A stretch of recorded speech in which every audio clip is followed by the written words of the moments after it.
Hello tout le monde, j'espère que vous allez bien. Bienvenue sur la chaîne du Club Crypto. On va faire une analyse de XRP. On va voir ce que Ripple peut nous donner, est-ce qu'il a de l'avenir, est-ce qu'on peut faire du gain dessus ou est-ce qu'il faut s'inquiéter de voir un prix justement aux environs des 45 centimes. On va voir tout ça ensemble. Avant de démarrer, je vous invite à vous abonner à la chaîne. Ça récompense le travail qui est fourni. Vous serez notifié lorsque les prochaines justement vidéos d'analyse sortent. Et d'ailleurs, pour info, si vous ne les avez pas encore vues, les deux vidéos d'analyse précédentes sont sur ADA Cardano et sur EGLD. Donc je vous encourage à aller les voir si ce n'est pas encore fait.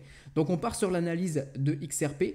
Donc vous le voyez, c'est un token qui a beaucoup d'historique. Donc ce qu'on va faire déjà, c'est mettre de côté cette partie-là du token. Elle ne nous intéresse pas pour l'analyse. Pourquoi ?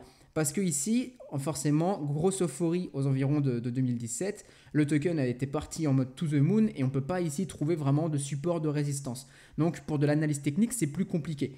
Nous, ce qui nous intéresse, c'est cette deuxième partie où là, on voit clairement que le prix a beaucoup plus travaillé et donc forcément, va établir beaucoup plus de zones de support et de résistance et ça va nous aider justement dans notre analyse et pour nos scénarios haussiers ou baissiers sur le token.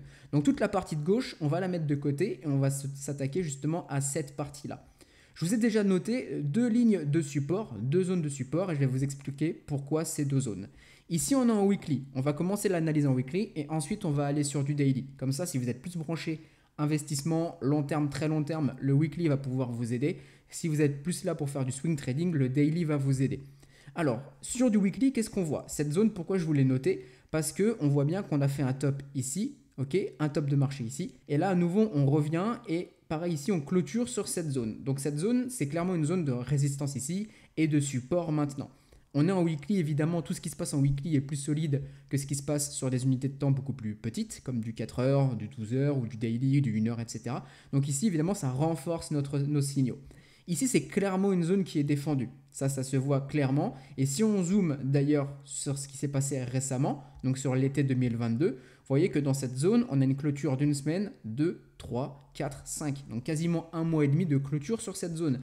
À nouveau ici, cette zone est clairement défendue. Donc si le prix, pour X raison, revient sur cette zone, ça peut être intéressant, pourquoi pas, d'avoir du cash et d'investir un petit peu sur cette zone pour avoir un bon prix d'achat. Ça ne veut pas dire qu'on ne peut pas aller en dessous, on pourrait très bien aller en dessous, ne serait-ce que quelques mèches, histoire de liquider les gens qui justement ont des stop-loss ou des liquidations ici. C'est tout à fait possible, mais sur du long terme, globalement, cette zone, il n'y a pas trop de soucis, c'est quand même une très belle zone de support. Deuxième élément qui nous montre justement que cette zone est une belle zone de support, c'est que si on trace par exemple un Fibo sur ce gros mouvement haussier qu'on a eu juste ici, on a la zone des 0,618, 0,786 qui est une zone justement qui est intéressante pour de l'achat quand on a évidemment d'autres conditions aussi. Il ne faut pas que avoir cette condition-là.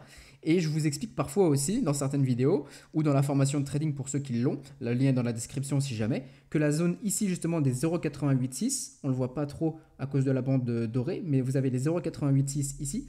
Et aussi une bonne zone où sur le marché crypto, on aime bien revenir chercher aussi des supports ou des bottoms. Maintenant, la deuxième zone de support dont je veux vous parler, c'est celle qui est juste ici aux environs des 40 centimes, 39 centimes. Pourquoi ? Parce qu'ici, on a eu une belle structure haussière qui s'est faite. Le prix ici tente maintenant de garder une structure haussière. Ici, on a les moyennes mobiles qui vont essayer de tenir ça comme, qui vont essayer de tenir, de devenir des supports, pardon. Si le prix revient ici, il y a de fortes chances que ici ça fasse aussi office de support. Donc cette zone des 40 centimes, je me suis mis une alerte parce que si le prix revient ici et qu'on a d'autres conditions bullish, comme par exemple un RSI qui est bullish, un MACD qui est bullish, des choses comme ça, ou même des moyennes mobiles, ça pourra pourquoi pas être intéressant pour prendre justement un long sur ces niveaux de prix. Donc voici deux niveaux de prix que vous pouvez tenir, que vous pouvez surveiller pour de l'investissement en weekly sur XRP. Autre scénario, et ça je vous l'explique aussi souvent dans les vidéos, c'est regarder ce que font les moyennes mobiles parce qu'elles sont un bon indicateur pour connaître les tendances. Ici vous le voyez, elles font office de résistance et on voit qu'on a toujours une confirmation qui est haussière. Ici le prix les break, donc tente justement de reprendre un momentum qui est haussier, donc une force haussière. Maintenant il faut juste qu'elle fasse office de support. Je vais vous les dessiner. Il faut juste que maintenant elle continue, alors soit à plat, soit en montant un petit peu, et que le prix justement vienne consolider ici et puisse repartir. Ça pourrait être une bonne zone si jamais vous cherchez à rentrer un petit peu plus tôt. Mais pour le moment, vu que vous êtes sur du weekly, regardez ce qui peut se faire aussi un petit peu plus bas, au cas où si jamais on a un retracement baissier sur le marché. On va maintenant passer justement à l'analyse daily et voir ce qu'on peut faire en termes de swing trading.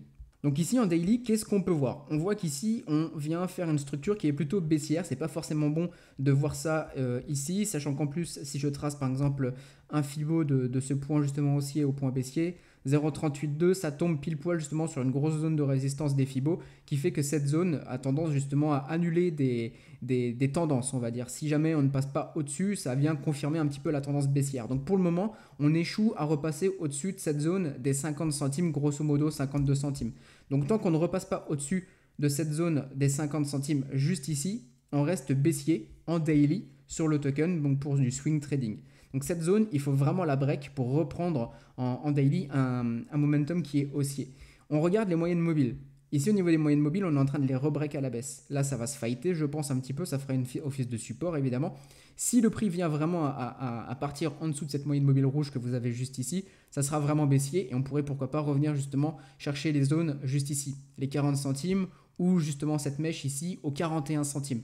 Donc, est-ce que je viendrai prendre un long ici? Non. Je vois un RSI qui est plutôt bearish, un MACD qui ne montre pas aussi de signaux qui sont haussiers. Donc ici, je ne tenterai pas un long. C'est trop hasardeux. Si ça tombe, ça peut tomber vite et fort plus bas. Donc, ce n'est pas très intéressant en termes de risque-bénéfice. Okay, j'attendrai plus de confirmation plus haut en allant péter cette résistance ou en venant justement sur ce support et attendre d'autres confirmations, évidemment, avec d'autres indicateurs pour pouvoir rentrer en long. Donc actuellement, pas de signal de long.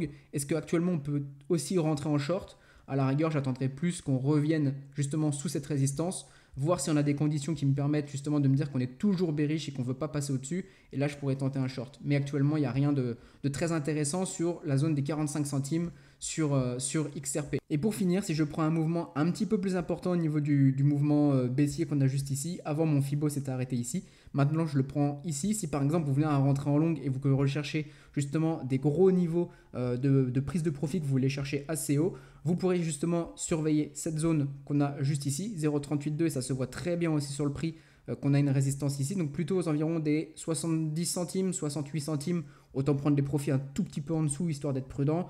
On peut aller encore chercher cette zone juste ici. On voit qu'on a pas mal justement top. On a pas mal eu de consolidation sur ce niveau-là aux environs des 83 centimes. Et on pourra aller encore chercher plus haut aux environs des 1 dollar, grosso modo, toute cette zone. Mais ça, c'est vraiment si on commence à avoir un marché qui, dans sa globalité, un marché crypto, qui reviendra chercher un momentum plutôt bullish. Donc, il ne faut pas aller chercher trop haut pour le moment. Si jamais vous faites du swing trading actuellement sur les cryptos, prenez des profits assez rapidement avec un risque modéré puisque le marché est quand même assez piégeux. On ne sait pas trop ce qui se passe. Il y a beaucoup d'imprévus à cause du contexte macro. Donc, il ne faut pas non plus être trop optimiste. Il faut prendre ses profits rapidement. Voilà ce que vous devez savoir pour de l'investissement sur XRP et pour du swing trading aussi. Je vous encourage à rejoindre le Discord. Le lien est dans la description. Vous pourrez venir parler crypto, poser vos questions. Ici, vous avez aussi tout ce qu'il faut savoir en termes d'informations sur la formation de trading pour maîtriser l'analyse technique, tout ce qu'on peut voir justement dans les vidéos. Si vous voulez vous former là-dessus et pouvoir potentiellement un jour vivre du trading, cette formation, c'est du lourd de chez lourd. C'est moi qui l'ai faite de A à Z. Tout est en vidéo, c'est un accès illimité. Tout est expliqué ici avec encore plus de détails sur ce lien. Je vous laisse aller voir. Le Telegram privé avec les signaux de trading si ça vous intéresse aussi. N'hésitez pas à poser vos questions en commentaire. Likez la vidéo. On se retrouve très bientôt. Bonne journée tout le monde.